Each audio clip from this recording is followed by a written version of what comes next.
மொய்தீன் பேசுகிறேன்.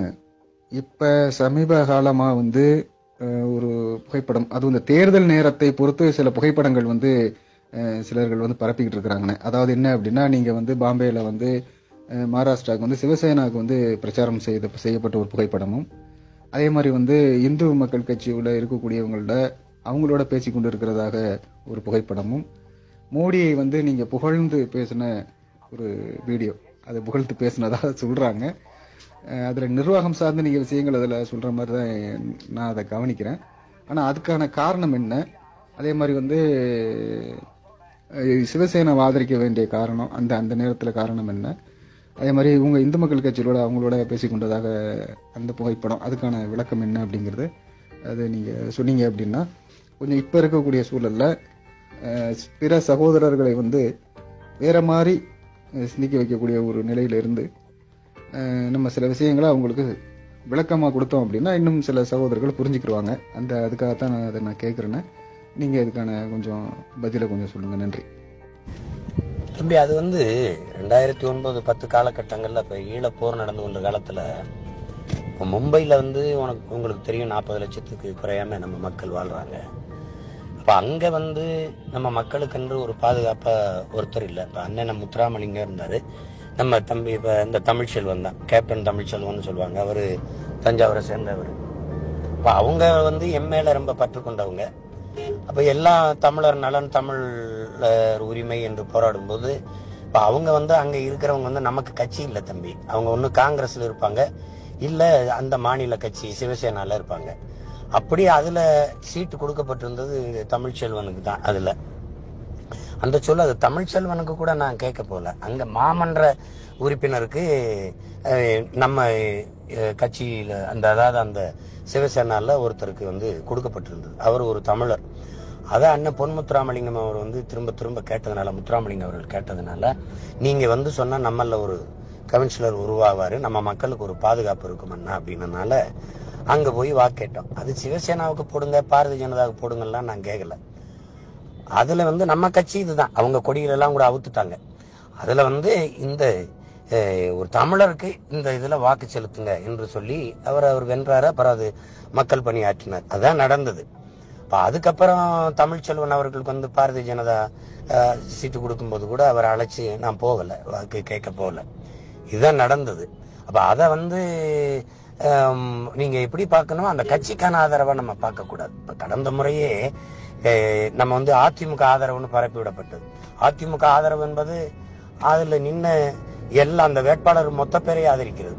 ஆனால் காங்கிரஸ் நின்ன தொகுதியில மட்டும் எதிர்த்து அதை வேலை செய்வது என்பது காங்கிரஸ் எதிர்ப்பாதான் பார்க்கணும். அப்படியே அது ஒரு தமிழர் ஆதரவா தான் பார்க்கணும். ஒட்டுமொத்தமா மகாராஷ்டிரா மாநிலம் முழுமைக்கும் போய் சிவசேனா பாரதிய ஜனதா ஆதரிச்சு நம்ம பேசியிருந்தோம்னா அது ஆதரவுன்னு சொல்லணும்.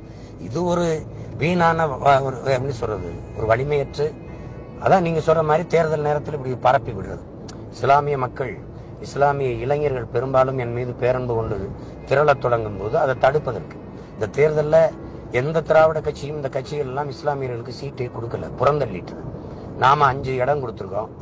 அதை நம்ம பெரும்பான்மை தேசிய மக்கள்ங்கிற பார்வையை நம்ம இந்த மண்ணில் விதைக்கிறோம்.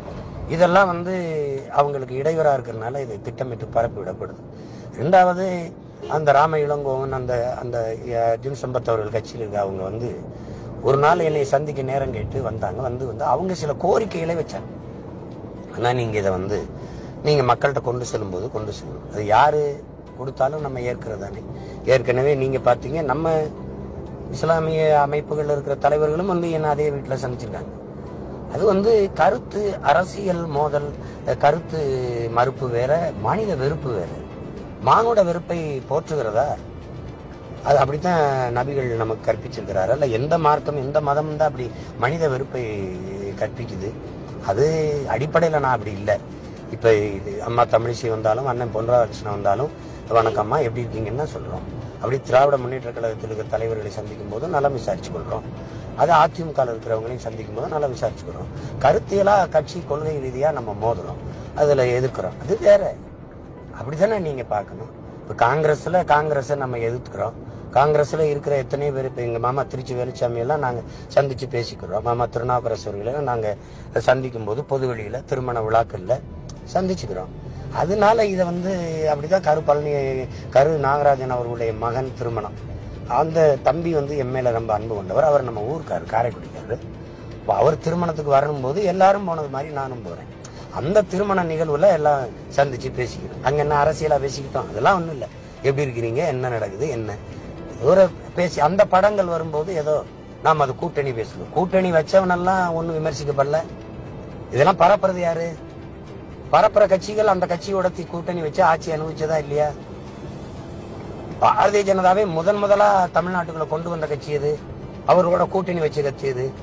எந்த காலத்திலையும் கூட்டணி வைக்க மாட்டோம் என்று சொல்லி தனிச்சு நின்று போராடி கொண்டிருக்கிற கட்சி எது? நம்ம தான்.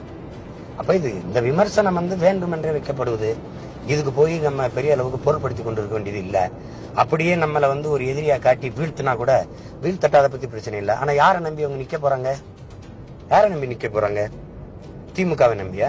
அப்ப ஏற்கனவே கூட்டணி வச்சு 5 ஆண்டுகள் பதவி அனுபவிச்ச போது அப்ப அதை எப்படி பாக்குறாங்க? அப்ப மோடி அவங்க வீட்டுக்கே வந்தாரு கலைஞர் அவர்களை பார்க்க, ஐயா கருணாநிதி அவர்களை பார்க்க. அப்ப அவங்க எல்லாம் சிரிச்சு அப்படி கும்பிட்டு வரவேற்ற காட்சியெல்லாம் வருது. அதையெல்லாம் எப்படி எடுத்துக்கிறது? என்னவா எடுத்துக்கிறது? இதுக்காக ஒரு மனிதனை பார்க்கவே கூடாது, சந்திக்கவே கூடாது அப்படிங்கிறது எவ்வளவு பெரிய அருவருக்கத்தக்க ஒன்று. அது வேற. அரசியல் நிலைப்பாடுகளை மாறி மாறி வைத்துக் கொள்கிறவர்கள் நம்மளை விமர்சிக்க கூடாது. இதை நீங்க பொருள்படுத்தாதீங்க. இதுதான் அதுல இருக்கிறது. இதுக்கு மேல நீ போய் இதுல குழப்பிக்கிறாம நீங்க வேலையை செய்யுங்க. நம்ம வந்து இன்னைக்கு வந்து யாரால அதிகம் சரி பாரதிய ஜனதா கட்சிக்காரர்களால தாக்கப்பட்டது யாரு? திமுக காரங்களா? இல்ல திராவிட கட்சிக்காரங்களா? இல்ல வேற கட்சியா? நாம் தமிழர் கட்சியை தான் எதிரியா நினைச்சு தாக்குறதும் அடக்குமுறை ஒடுக்குமுறையை செய்வதும் நீங்க பாக்குறீங்க. அதுல வந்து என்னமோ பிஜேபி ஆதரவாளர் உலகம், பிஜேபி ஆதரவுனா பிஜேபியோட கூட்டணிக்கு போயிருப்பல. கூட்டணிக்கு போன கட்சிகளை விமர்சிக்கல. நீங்க பிடிவாதமா தனிச்சு நின்று போராடிட்டு இருக்கிறவனை வந்து அவன் வந்து அப்படி ஆளு இப்படி ஆளுன்னா இது மனநோயை தவிர வேற என்ன தம்பி? நீங்க வேலையை பாருங்க. அதனால நான் வீழ்த்தப்படுவேன்னா அதை பெருமையா தான் நான் கருதுவேன். கடந்த காலங்களில் பண மதிப்பிழப்பு அல்லது இந்த சரக்கு மற்றும் சேவை வரி, இந்த பொது விழுக்காடு 10 விழுக்காடு உயர் சாதியினருக்கு இடஒதுக்கீடு, ஆசிஃபாவுடைய படுகொலை, வன்புணர்வு படுகொலை, இந்த முத்தலாக்கு எதிரான கருத்து பரப்புரை, அந்த முத்தலாக்கு தடை சட்டத்துக்கு எதிரான கருத்து பரப்புரை, இதெல்லாம் எவ்வளவு களத்துல நின்று நாங்க போராடி இருக்கோம். அப்புறம் நீங்க இதையெல்லாம் கவனத்தில் எடுக்காம வந்து ஒரு அற்ப புகைப்படத்தை வச்சு கதை கட்டுவது அப்படிங்கிறது ரொம்ப வேடிக்கை. இது அந்த திமுகவுக்குள்ள திராவிடர் கழகங்களுக்குள்ள இருக்கிற இஸ்லாமியர்களால பரப்பி விடப்படுவது. அது நம்ம எதிர்கொண்டுதான் தீரணும். அதை யோசிக்காதீங்க. அப்புறம் அந்த நரேந்திர மோடி அவர்களை இவர் பாராட்டிட்டாருன்னு ஒரு இது இருக்குது. அது அப்படி இல்லை. அது இனப்படுகொலை நடந்து கொண்டிருக்கிற போது ஐயா சிதம்பரம் அவர்கள் வந்து இங்க பேசும்போது திமுக காங்கிரஸ் இது வந்து ஒற்றுமையா இருக்கணும், மத்திய அரசோடு மாநில அரசுகள் இணக்கமா போனாதான் நிறைய இதுகளை பெற முடியுங்கிறாரு, பேசுறாரு. அப்படி அதனால இந்த கூட்டணி நீங்க வெல்ல வைக்கணும். அப்ப நம்ம சொல்லும் போது அப்ப மோடி மத்திய அரசோட இணக்கமா இருந்தா ஆட்சி நடத்துறாரா? அவரால் ஆட்சி நடத்த முடியலையா அப்படின்னு சொன்னோம். அப்ப கூட அண்ணன் ஜவஹர்லால் அவர்கள் தம்பி நம்ம ஆளுகள்லாம் கொஞ்சம் வருத்தப்பட்டாங்க, தம்பி ஏன் இப்படி பேசி இருக்குது, அதை நிதிஷ்குமாரை கூட சொல்லியிருக்கலாமே அப்படின்னு. அது ஒரு பேச்சில் அப்படி சொன்னதுன்னா அதுக்காக அது ஒரு நிதிஷ்குமாரை கூட சொல்லியிருக்கலாம். சரி, இன்னும் வருங்காலங்கள்ல நான் அப்படி பேசுறேன்னு தான் சொன்னேன். அதுக்காகவே அவரை ஆதரிச்சு பேசிட்டதா இவங்க பேசுறது ரொம்ப வேடிக்கையானது. இன்னைக்கு கூட தான் சொல்றேன், மத்திய அரசோட இணக்கம் இல்லாத மம்தா பானர்ஜியால் ஆட்சி நடத்த முடியலையா? ஆனா இங்க இன்னும் ஒரு அரசியல் எடுத்து வைக்கப்படுது. மத்திய அரசோட இப்ப கூட அதிமுக அரசு தானே சொல்லுது, மத்திய அரசோட தயந்து அதோட அனுசரிச்சு போனாதான் நிறைய சலுகைகளை பெற முடியும், உரிமைகளை பெற முடியும். இருக்கிற உரிமைகளை எல்லாம் இவங்க இழந்துட்டு வந்ததை தவிர எந்த உரிமையை போராடி பெற்று தற்காத்து வச்சிருக்கிறாங்க? கல்வி இருக்கா மாநில உரிமையில? இல்ல வரி இருக்கா? எல்லா வரியும் மொத்தமா கொடுத்தாச்சு. என்ன இருக்கு? என்ன உரிமை இருக்கு? அப்ப இது வந்து ஒரு வெட்டித்தனமான ஏமாற்று பேச்சுங்கிறதுனால நம்ம இதை சொல்றோம். இப்ப சந்திரபாபு நாயுடு பாரதிய ஜனதா அரசை ஏத்துக்கிட்டு தான் ஆட்சி நடத்திட்டு இருக்கிறாரு.